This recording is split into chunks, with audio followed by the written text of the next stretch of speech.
Hey guys, Unit 522 here, and before the video begins, I just want to take a second to thank all the viewers who submitted their stories. I try to put out at least one of these viewer submission videos every week, so I do appreciate you guys sharing your stories. All these stories are from a perspective of a female. Stories number 3 and 2 are pretty creepy, but in story number 1 things do get a little extreme. So if things like sexual assault and kidnapping bother you, I wouldn't recommend listening to it. I just wanted to give everyone a fair warning. So without any further ado, please enjoy the true scary stories.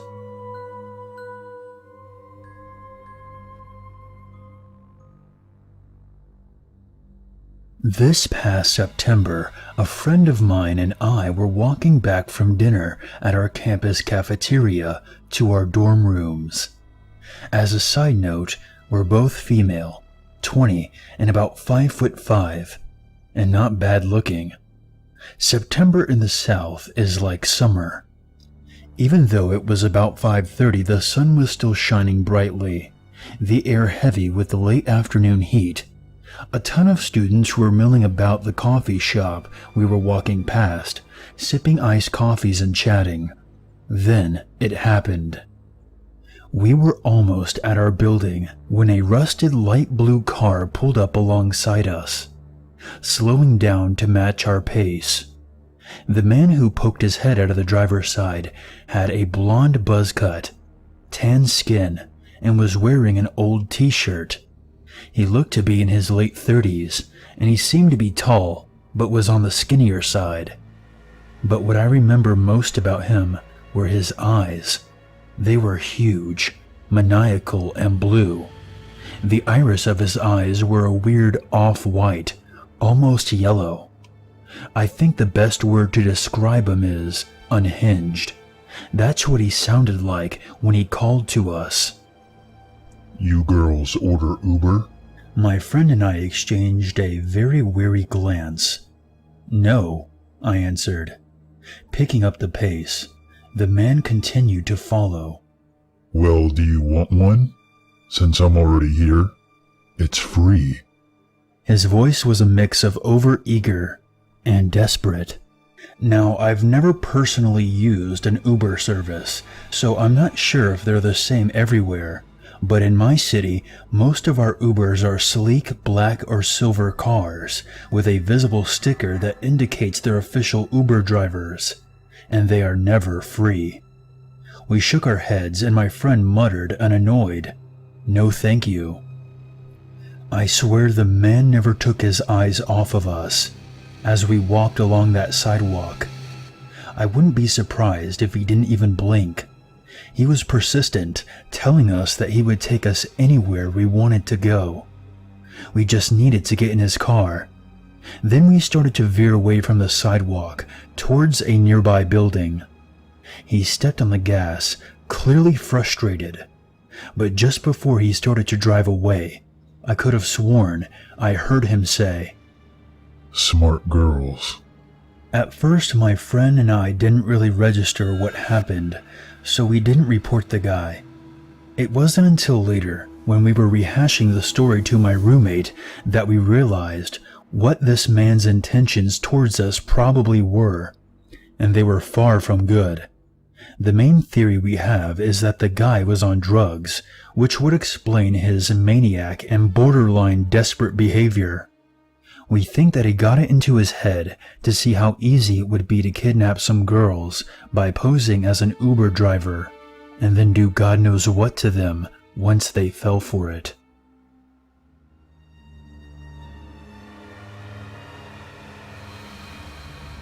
First off, a description.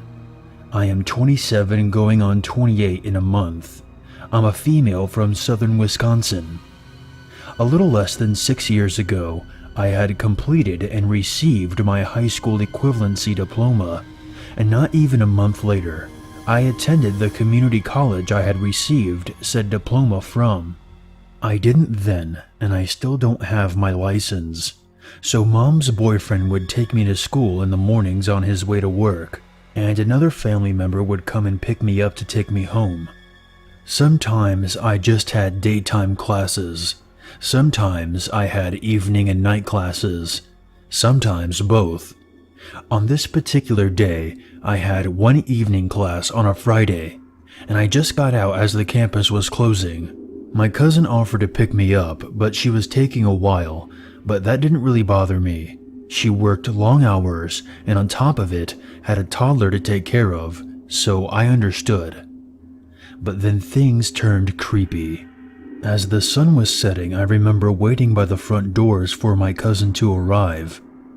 There's a small walkway about 15 feet long and about 4 feet wide. I was waiting at the end of the walkway, not even a step between there and the parking lot, when a man I'd previously seen as the campus janitor came through the double doors.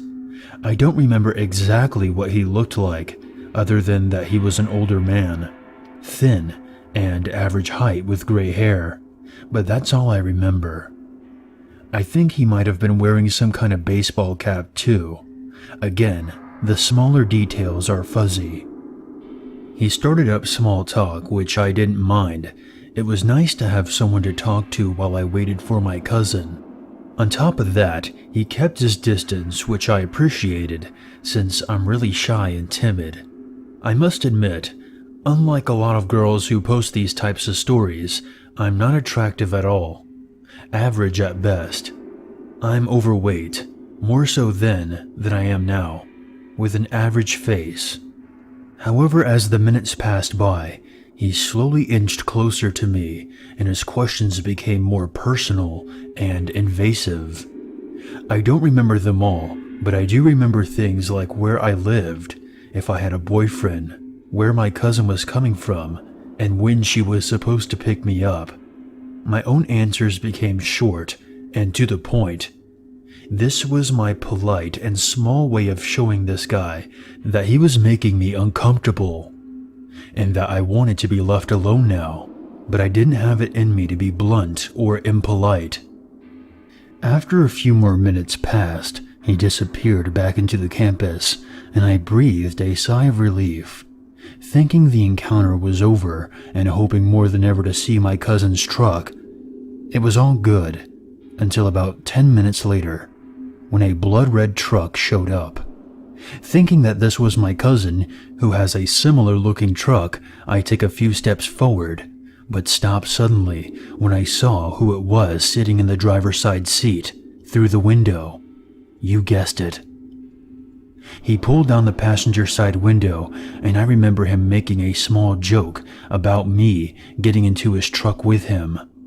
A few more things were said from his end, but then something came out of his mouth that really pissed me off, but scared the shit out of me at the same time. Well, I guess your cousin's not coming after all. Or something along those lines. I knew what he was insinuating, but I would never have gotten into his truck with him. I didn't care if I had to camp out on campus. It wasn't going to happen. What scared me, though, was the thought of this encounter turning really ugly and being forced into this creep's truck. Luckily for me, 2 teenagers had just shown up and were making their way through the college's parking lot. They seemed to just be on a small evening stroll through the country where the campus was located at. Hell, most of Wisconsin is country. I saw the janitor tense up and yell, "Oh, I'll be right back," and then sped off. Before I knew it, he was gone.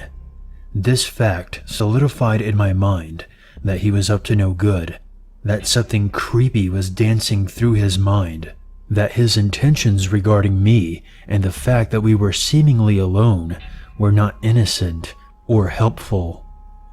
About 10 or 15 minutes later, my cousin finally showed up, and I had a nice peaceful ride back home. I didn't dare tell her or my mom, who I was still living with while I went to school, because I was afraid my mom would make going to college more complicated for me.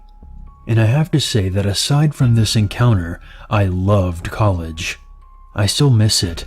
I actually miss doing my homework, and the sleepless nights of writing papers and reading textbooks. I wish I could afford to go back, honestly.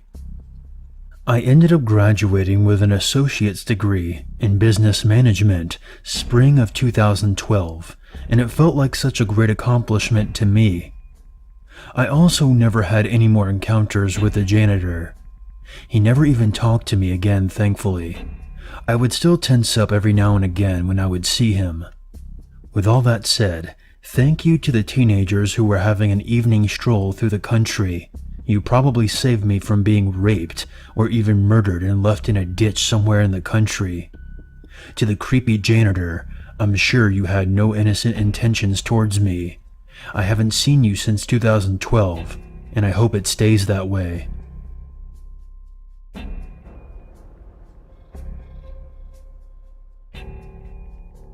This happened to me last year when I was walking down a dirt road. I've always taken walks whenever I was feeling distant or depressed. This day I was feeling really down, and I had thoughts of suicide run across my mind. So I started walking down this road, looking through my music as I made some distance from my house. It was starting to get dark due to time changes.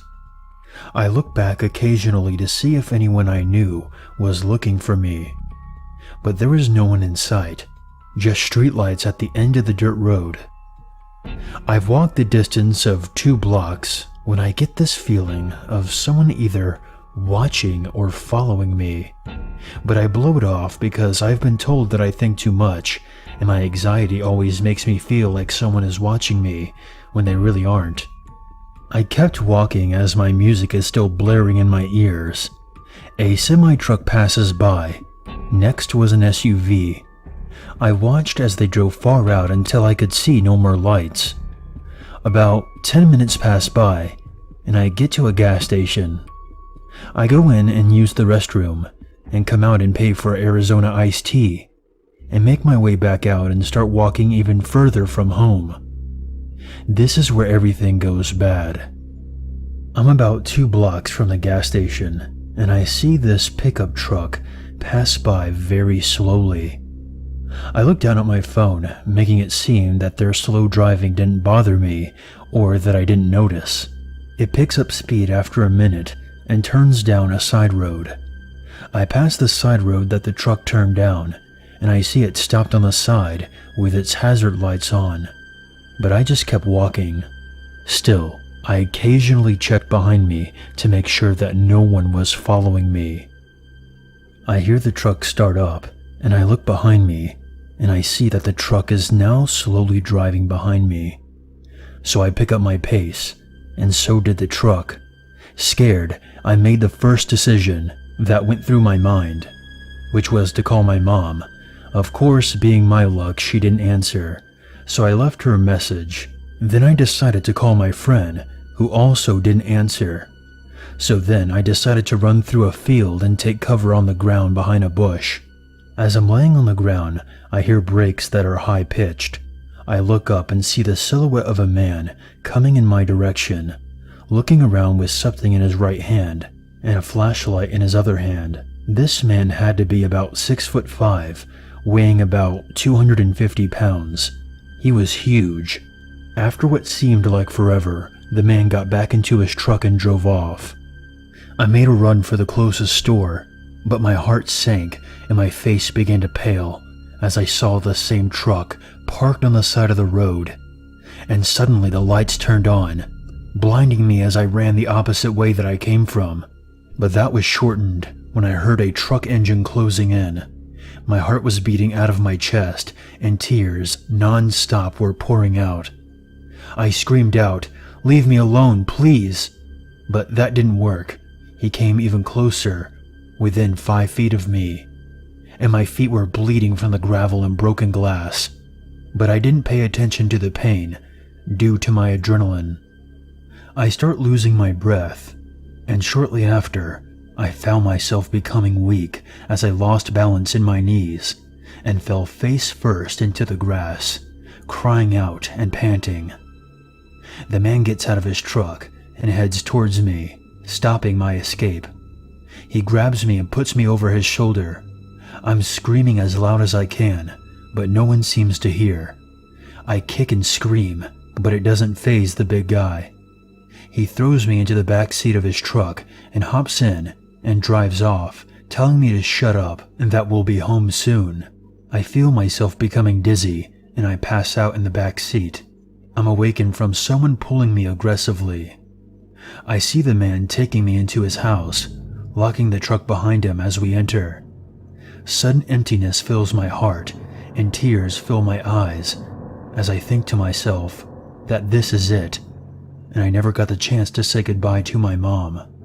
The man sets me down on a couch and tells me not to move as I see another man who I assumed was his friend enter the room and stare me down.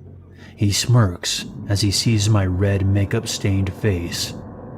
He says, "Don't worry, I'm not going anywhere." I look down at my wrist and see the cuts I made before I left home, thinking about my family and telling myself that this was my fault. I look up and I see the first man who took me. He comes in and sits in front of me in a chair and told me that if I tried to escape, he would kill me, so it wouldn't be worth running.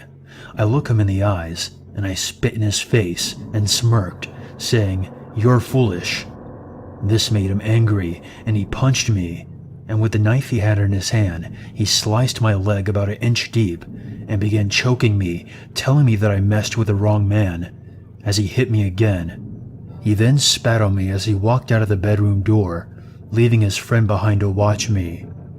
I fell asleep towards 3 a.m. from exhaustion and was awoken to the first man softly running the tip of the knife up and down my thigh and going up more, pulling a bit on my underwear as he grins, running his fingers through my hair.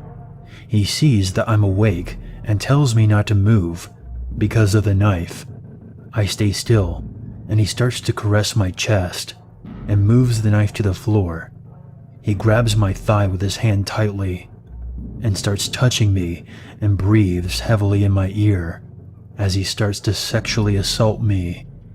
After he finished, he left me lying there naked as he stood and sat down in the corner of the room, staring me down, seeing the fear and sadness in my eyes. He then throws me some old dirty clothes and tells me to get up as he holds my arm tight. He then takes me to his truck and shoves me in. His friend climbs into the back seat. They take me and drop me off a block away from my home.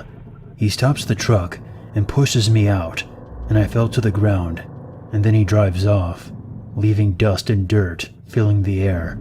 I run home. My mom and family take me inside. My mom took me to the bathroom, removing my clothes and filling the tub with warm water. She saw every cut and bruise that was made. I'll never forget that day. It made me realize just how lucky I was to be alive, and the only people who know about this are my family and the police.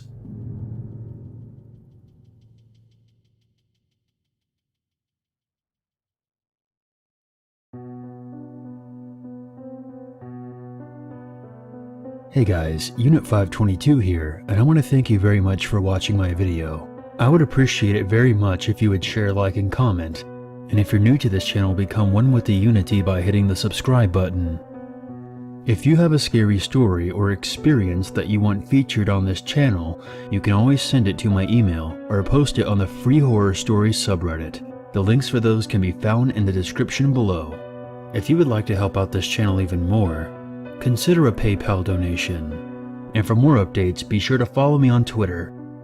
There's nothing wrong with a little darkness in your life, as long as you never forget, there's always a reason to be afraid.